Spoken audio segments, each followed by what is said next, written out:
On this episode of AvTalk, we're joined by United Airlines CEO Scott Kirby to discuss the airline's push into sustainable aviation fuel and where he sees the industry going.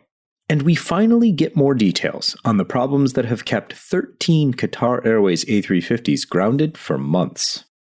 Hello and welcome to episode 140 of AvTalk. I am Ian Petchnick, back as always with Jason Urbanowitz. Hello, I'm back. I had a week off. Jason. Why didn't you have a week off? Because the show must go on, good sir. Okay. It was a good week. I'm glad you enjoyed the week. What did you do with your time off? I wasn't working, so it was great. Excellent. Yeah. Anything exciting? Nope. Excellent. That is a good report from a week off. That's the best 4-day weekend report you can get. I did nothing. Nothing. It was everything I thought it could be.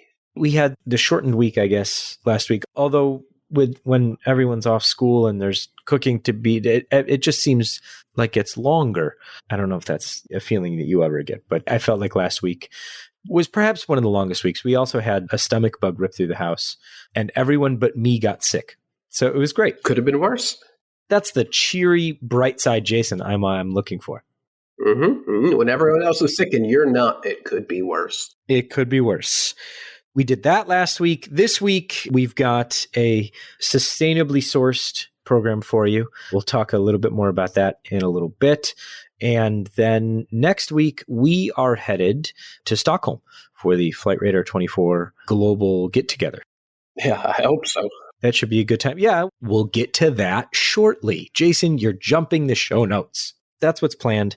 And so that leads us to, we hope so, because of these new, no, I shouldn't say these, the new. Please, it's just one, right? Yeah, it's just one. It's just one. The new COVID variant, Omicron. I was thinking about this the other day. I mean, if we're already on Omicron, how many of these variants did we just name and then get rid of? Well, I guess there must have been a few lesser known. They also skipped over a few because of some confusion and naming that was too close to other things. But it does seem like a whole bunch of others just never happened. It's like we got to the end of the alphabet in hurricane season, and you're like, wait, I didn't remember. I don't remember half of these storms. Yeah, the last one I remember is Delta, and suddenly we're at O. And I heard they skipped X because it's a part of a popular last name in China. But what happened to the rest of the alphabet? I don't know. I'm not familiar with the order of the Greek alphabet enough to say one way or another where the rest of them went. However, and I never wanted to be. Right? Yeah, exactly. I don't want to become familiar with the Greek alphabet as much as this requires. Well, but maybe it'll be like taxiways when they have to double up, like make a left onto taxiway Alpha. Like, are we going to have the Delta Tango variant? Oh, I certainly hope not. I mean, at some point, yeah, because this thing will just, it's going to keep going. It's just going to keep going. I mean, we're in this, and it's an endemic disease now. And at some point, I guess we just stop naming the variants and calling them something. They get rid of the Greek letters and go on to something else. I don't know. But Thursday, so tomorrow, and when we're recording the 1st of December, and yesterday, if you're listening to the podcast, we'll find out what the new restrictions for traveling to the U.S. are going to be.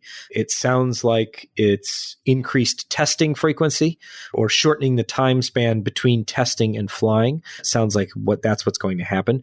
And then in a few weeks, we'll see where we go from there.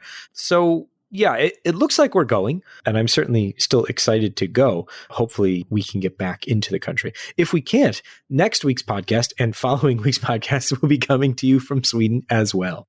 Fantastic. So there you go. But yeah, globally speaking, there's been a massive retreat or reversal where the last few months has been about countries reopening to foreign visitors for leisure travel, kind of on a global scale, except for Asia, which really still hasn't opened and this has further closed that door. But a lot of countries are now, unfortunately, swinging the other way. The U.S. has banned non-resident travelers from a whole host of countries in Africa, which is morally and ethically, scientifically, probably just the wrong move outright, since it's already here. It was later discovered that it was in Europe first before Africa. So hopefully, as they say, that's temporary and will be removed in a shorter span than the last ban, which was 18, 19 months. Hopefully this is a blip in time and we can resume reopening to travel across borders. But right now it kind of feels like a degree of March 2020 all over again, where everyone's kind of panicking without all of the necessary information and everything is kind of shutting down to a lesser degree, thankfully. I think the panic is based on the fact that we don't have enough information. In a couple of weeks, we'll know a lot more about this particular variant, and we'll either be talking about, vaccine producers are retooling, or it will be, the vaccine is still thoroughly effective against multiple vaccines are still thoroughly effective against this particular variant. So keep doing what you were doing, do things that keep you safe and you'll be fine and get vaccinated, that kind of thing. But we don't know. And so in the absence of knowledge, people tend to gravitate towards worst case scenarios. And so I think that's a lot of what's happening here. And, and not to belabor the point, but since we don't know anything, we wait instead of, saying, well, okay, we now we need to, shut everything down. And we just don't know enough to say that. So hopefully, like you said, these are short-lived restrictions. And when we have a bit more information, we can make better informed decisions. We'll see. Nothing we can do now but wait and let the smart people do their jobs, and hopefully the less smart people in charge of making decisions on opening and closing countries listen to the smart people. Yes. We finally have more information about the issues that are affecting the Qatar Airways A350s. And as it turns out, multiple other A350s from multiple other airlines. And this Reuters report that came out this week with Tim Heffer and Alexander Cornwell writing, they got really into it because they found, or someone gave them access to, the A350's owner's message board, which is a pretty exclusive club that Jason and I do not have access to. I don't have access to that, but I would very much like to see what else is posted there. Yeah, I bet, or maybe not, as the case may be. But yeah, we also are seeing pictures. It's the first time I'm seeing pictures of the described cracking of the paint. So 13 Qatar Airways A350s are grounded by the Qatari civil aviation regulator because of paint peeling and cracking on the surface of the fuselage. So Airbus and the other airlines affected by this issue have said it's not a safety issue, it's just a cosmetic issue. And from the pictures, it's a pretty ugly one. And the issue mostly affects aircraft that have had tremendous heat swings, which would explain why the Qatar Airways aircraft have been most affected, considering that when they're parked on the ground, it's 30, 40 degrees. And when they're, up in the air, it's -60, -70. So huge temperature swings there as far as the fuselage is concerned. Carbon fiber fuselages don't shrink or expand. The paint itself does. So the problem, as they've described it, doesn't seem entirely unexpected. The problem, it sounds, is like it's happening too soon for their liking. And then one of the other concerns is that the mesh underneath the paint, which conducts electricity in the event of a lightning strike, because the carbon fiber panels themselves do not conduct electricity, that can become damaged if the paint is damaged. So that is what the concern is. This has affected multiple airlines beyond Qatar Airways, including Finnair and Cathay, Etihad, Lufthansa, and not Air France's A350s, but Air France performs maintenance on the Air Caribes A350s, and they have also complained about paint damage. This kind of opens up a lot of the, I guess, I don't want to call it complaining, because now it seems very well-founded, but it's very interesting to me that it took this long for this to come out, given all of a little bit of complaining that Qatar Airways has done. Yeah, the other airlines at least have been private about it. But like you said, it's interesting. They've been complaining about this to Airbus since 2016, I think. So half a decade's worth of complaining about this issue is not insignificant, but they are all very much in agreement, except for Qatar, I guess, that this is not a flight safety issue, that they can keep flying. The aircraft will just look a little less desirable around, I guess, the static wick or what exactly is that part that the paint is cracking around. But it's not so much the paint that's worrisome, because that's just cosmetic, but what's underneath the paint, that wire mesh that kind of acts as a Faraday cage around the carbon fiber fuselage. Exposing that will lead to rust, which is never good. So the paint is more than just cosmetic. It's there for protection for what's underneath the paint. And if there's no paint, it can't provide protection. So it could potentially eventually become a flight safety issue. But right now, no one outside of Qatar is really saying that that's a thing right now. Right. It's interesting to me that Qatar, it's not even Qatar Airways, it's the Qatari Civil Aviation of Qatar. Notice I never said Qatar Airways, I said Qatar. Right. So Qatar Airways has been doing the complaining to Airbus. The grounding of the aircraft is actually a regulatory issue, which is very interesting to me, considering that no one else has taken that step. But it is interesting to me that, given now that we know a bit more about the nature of the issue and how the paint is peeling and what's being affected, if it is in fact, but is the problem enhanced or made worse really by the weather, and Qatar being located where it is, dealing with, extreme heat on the ground and then extreme cold in the air. That seems to be a not great situation as far as the paint's concerned. And I guess it'll be even more interesting to see what Airbus comes up with as a permanent solution. The Reuters report says that they've stood up a multifunctional task force. There it is, which sounds, very impressive. So hopefully this gets solved, sooner rather than later. I mean, especially now that it's out in the open. We'll see. Stay tuned. Sticking with Airbus aircraft for a moment, Jason, you had a delightful name for this particular aircraft. The People Squisher? The People Squisher. The People Squisher Neo. But is it, well, yeah, okay, I suppose. They have been squishing people since before the new engines. Yes, now they are squishing people even more. Tell me what happened. Cebu Pacific, an airline well known for seeing just how many people they can put on board their aircraft, has leveled up with its first A330neo. How many people do you think can fit on this aircraft, Ian? If you had to guess, without looking at the number, because I didn't put it in the show notes. No, you didn't. And I read it earlier this week, but I promptly forgot it. They didn't do 500, so I'll say 450. Close. 459. 459. Okay. 459 passengers on their A330-900neo. That is a new record for the A330 family. It's interesting. It's actually not even close. The runner-up in this regard is Lion Air's A330-300 with 440 passengers.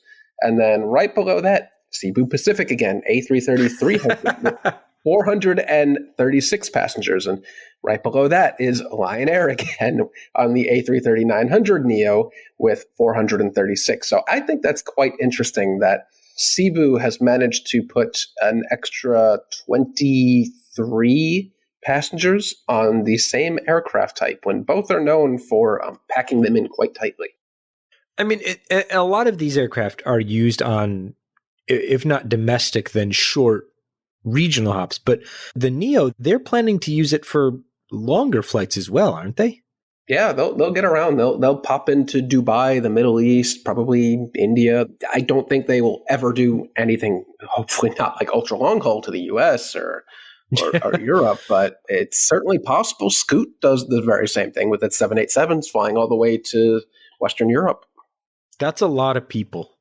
Yes, it is clearly not a record for the most on any aircraft. That glory goes to, let's see, Emirates with 615 passengers on its two-class A380. I don't even think those are flying right now. Azure Air, 531 on its 777-300ER. So there are aircraft out there with far more passengers. But this is a new, not so great record from a passenger standpoint from an A330, unless low costs, I guess, if the fares are actually lower, but we'll see. But I guess operations will be a lot cheaper if they can actually put that many people on every flight. Yeah. Well, good luck. And if anybody takes that flight, drop us a note at podcast@fr24.com. I would love to hear how that goes. Yeah, I will not be going out of my way to fly on that aircraft. No. We've got MAX news in South Korea. Is it good news? It's good news. It's back. Hey. Both 737 MAX aircraft in South Korea can fly again. That's great. I believe they belong to Korean Air, who was planning on taking delivery of them right before the grounding. Are they actually in South Korea now? I believe the two that are there are the Easter. Oh, well, jets. Korean was supposed to start operations, right? But maybe not. It'll eventually get there. But no, so South Korea is back in action. We're waiting on, of course, to hear from Chinese regulators, like we talked about in a couple shows ago. They seem satisfied and have requested their feedback from MAX operating airlines in China, and we'll hopefully hear from them. The last timeline we heard was hopefully by the end of the year, so who knows if we're still on that timeline. They've got 1 month. They've got exactly 1 month. So today, I had the opportunity to visit Chicago's lovely O'Hare International Airport and see, Jason, you'll be happy to hear this, and see the working people mover. Hey, welcome back, ATS. Did you take the bus anyway? I didn't have to. Ah, damn. There was no need. But you could have. I could have. And so United did a thing, and I went to the thing because you'll hear in a minute, we had a chance to chat briefly with United's CEO, Scott Kirby, about sustainable aviation fuel and kind of where the airline is headed as far as sustainability initiatives are generally concerned, and what he's most concerned with as far as that goes. The whole idea, and we'll get into the numbers, I guess, was that United operated the first fully sustainable aviation fuel flight as much as they possibly could. So they used 100% of the allowable amount, we'll get there, to fly people, we'll get there, to a place. There's a bunch of stars, a bunch of asterisks here on these marketing claims. So one, United was saying it's 100% sustainable aviation fuel. Well, it's 100% of what they can use. Right now, they're limited to 50% of the total fuel. Which they put 100% of into one engine. Right. So the right engine was run on sustainable aviation fuel. The left engine was run on traditional Jet A. So interesting things here is, that's been done multiple times. Other airlines, other manufacturers are doing it and things like that. So United's interested in, how does the engine run? How do things work? Do they notice a difference? Do the pilots notice a difference? The pilots said they don't notice a difference. So good. Operationally speaking, the goal, I guess, would be that there would be some sort of improvement. And there's a little bit there that could lead to the idea that there are fewer impurities in sustainable aviation fuel, therefore it burns cleaner, and there, you could actually see an improvement there. The goal here is that it's operationally negligible. It works just the same. And so they used 50% of the total fuel was sustainable aviation fuel, 100% in one engine. So a little marketing quibble there. First flight with passengers, which was, I guess, their big deal. They were invited guests, people who had contributed to making this possible, as well as invited media. We'll add an asterisk to that one too. But it was an interesting event because we got to hear from Scott Kirby a little bit, and I'll get to what he had to say in just a second. But it was also interesting to hear other people talking about, besides airline folks, but people that are working on the engines, people that are working in the fuel pipeline, people that are working on actually making the fuel. They were there. So it was interesting to hear them talk about how they're seeing things progress and how they're seeing the nature of the industry shift a little bit, ever so slowly, and much too slowly as far as we're all concerned, but as slowly as it goes, to sustainable aviation fuel. The interesting thing is that the focus, obviously, of today's event was on sustainable aviation fuel, but we would be remiss if we didn't talk about other types of propulsion. So there was a little bit of that.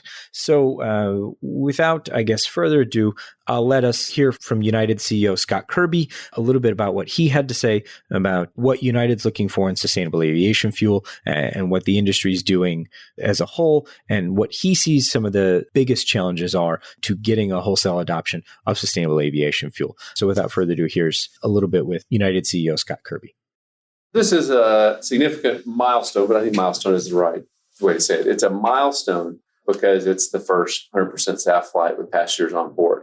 But it's a very early milestone in the journey, meaning there's an awful lot that has to be done to take it from, a one-off flight to something that is on every flight, on every airplane around the world. And really today, to me, the most important thing to take away from it probably is creating energy around growing the industry. The most important thing in the near term is for the blender's fuel tax credit to pass, because that creates the certainty for investment that is going to be required to ever make SAF a meaningful part of aviation. And to me, all we need to do is run the same playbook that we ran for wind and solar, which 20 years ago, if you read anything, said wind and solar can never be cost competitive with traditional coal or natural gas. And today it's cheaper. And the same thing can happen with SAF. It's just we've got to have the same kind of government infrastructure and certainty around investment. We estimate that to get to 10% SAF, we need $250 billion in investment.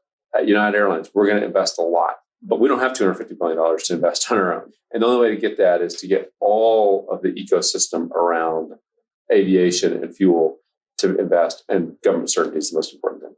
What does the timeline look like as far as adoption? This is, a milestone one-off flight. From here, call this day zero or year zero or whatever. What is the timeline like to get enough to where you start to feel comfortable saying, we can drop this into our fleet or a portion of our fleet? Yeah, well, we already know that we're already confident that we can drop it in. It's about supply. Right. This is 100% about the supply. And the supply is tiny today. That's why the blender's fuel tax credit is so important, because that's the foundation that the industry supply will be built upon. These are all things that we know how to do. This is about commercializing them and creating economies of scale so that you can do it efficiently. This is technology that we know how to do, but we got to commercialize it, drive the economies of scale, much like we did with wind and solar. And our goal is actually to get to 10% by 2030, 10% of industry supply being SAF by 2030. On the one hand, is a huge increase. On the other hand, it doesn't sound like it's not as far as we want to go. But it's because the industry essentially doesn't exist today. And that's the $250 billion estimated investment that's required to get to that. And once you get to that level, then you're on an exponential growth curve. Then you can grow it really fast. It's just a matter of finding the right feedstocks to grow the industry. You've got to build the industry before you have significant supply. I think that we should be sourcing fuels, not just aviation fuel, all fuels outside of the food chain. That said, there's a lot that happens within the food chain today. And one of the challenges we have with SAF is that you can grow corn or soybeans or palm and turn it into renewable diesel, for example, and you get government credit for that. So we should at least be on an equal playing field with those other sources. Not unique to sustainable aviation fuel, though. I personally think we should be trying to move to feedstocks that don't impact the food chain. How do you square you talked about the huge challenge, the biggest challenge is the availability of the SAF. How do you square United's order for boom aircraft with the unavailability of SAF when Boom says we're going to run the engine 100% on SAF? But if you run the numbers, it's going to take all the SAF we've got at the moment. Are you counting on that? The SAF industry is going to grow. Boom is going to be flying towards the end of the decade or early next decade, and we're going to be growing the SAF industry. So we're doing those two things in parallel. But so you think that there's going to be enough exponential growth by the end of the decade? Still, 10% by 2030? If Boom's flying by the end of the decade, those two things are going to collide.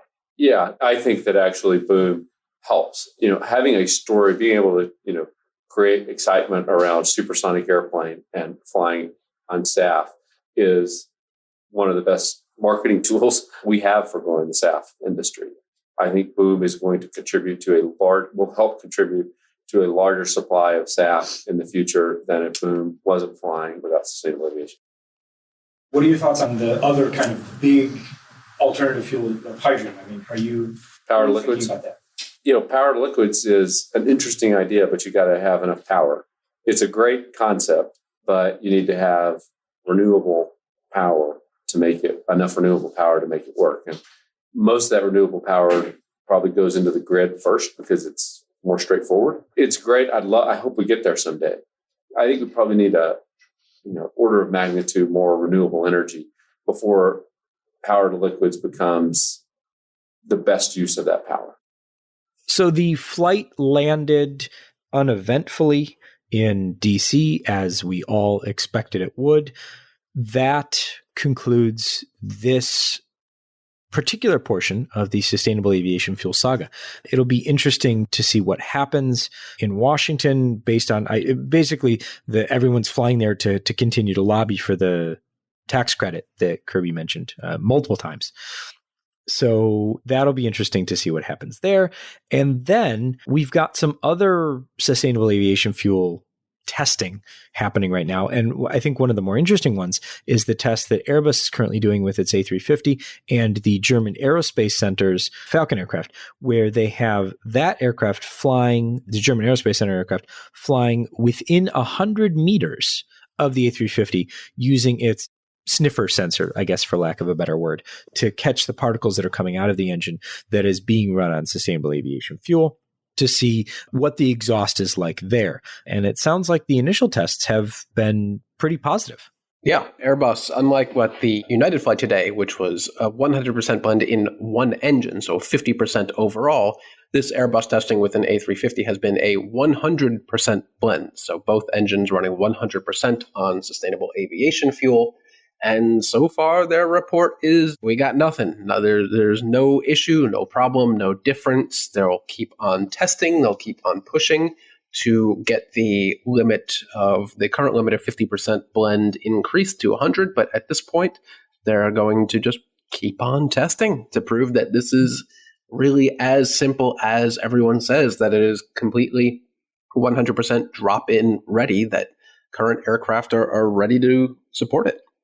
To throw cold water on all of that, next week we'll be in Stockholm, and Jason and I will have our special kind of annual Stockholm show, or once again, annual Stockholm show. The following week, so not next episode, but the episode after that, we're finally going to talk to the guys at EJet who do fueling. This is their life. We were going to record next week, but it turns out they have to go do a field survey on one of the fuel pipelines to make sure that it's, working as it should.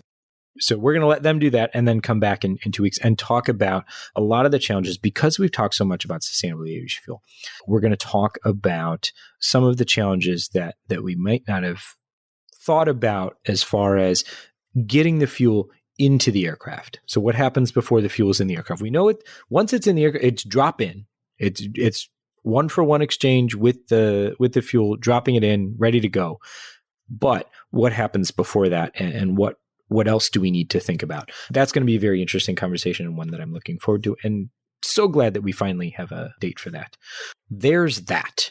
Yep. And there's also some great footage that Airbus has put out of the little Falcon trailing the 350. So there must have actually been 3 aircraft up there, one to observe, the other 2. I think it was pretty close, wasn't it? Yeah, they said up to or as close as 100 meters, which is, that's close. That's close. Pretty cool. Good stuff. We also have, to close out the show, we've got snow, ice, more snow, and bears. But not the same story, interestingly. Not the same story, and entirely different places.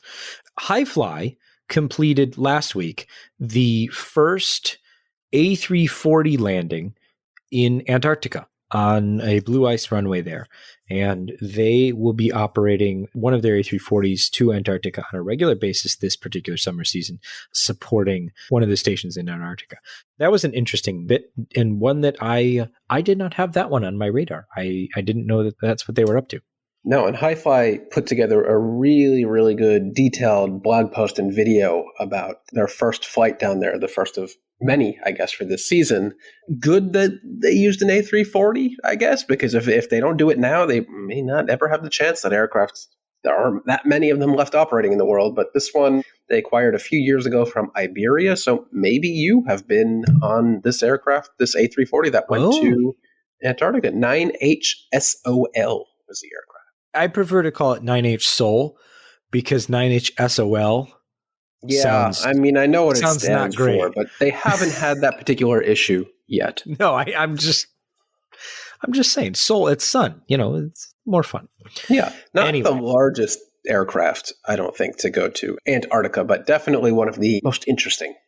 I think the C5 still holds that record. Yep, and probably always will. And probably always will. That's true. Unless the AN-225 miraculously somehow makes it down to Antarctica at some point. We've got a lot of A380s to spare these days, so. That's true. That's true.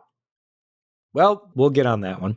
To close out the show, we've talked about, I think, goats before in NOTAMs. We've talked about birds endlessly. Crane obstacles, sure. But a new one this week was, well, maybe not new, but new to me, polar bears. Huh, where were they? They were up in northern Canada, and they were camped out on the runway. So they said no landings. They actually issued a NOTAM saying the runway was... No, they didn't, but they could have. I don't think the bears were there.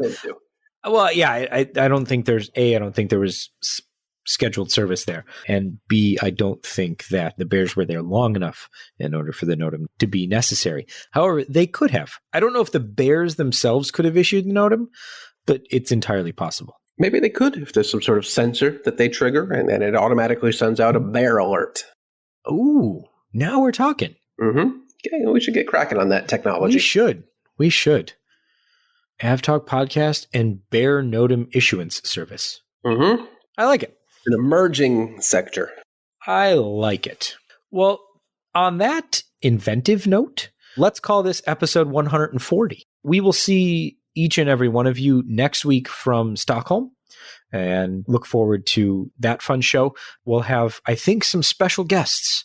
We'll have to see how everything works out with everyone's travel schedule in order to keep that promise. But until then, thank you so much for listening, everyone. We hope you have a great week. We will talk to you then. This has been episode 140 of AvTalk. I am Ian Petchnick, here as always with Jason Rabinowitz. Thanks for listening.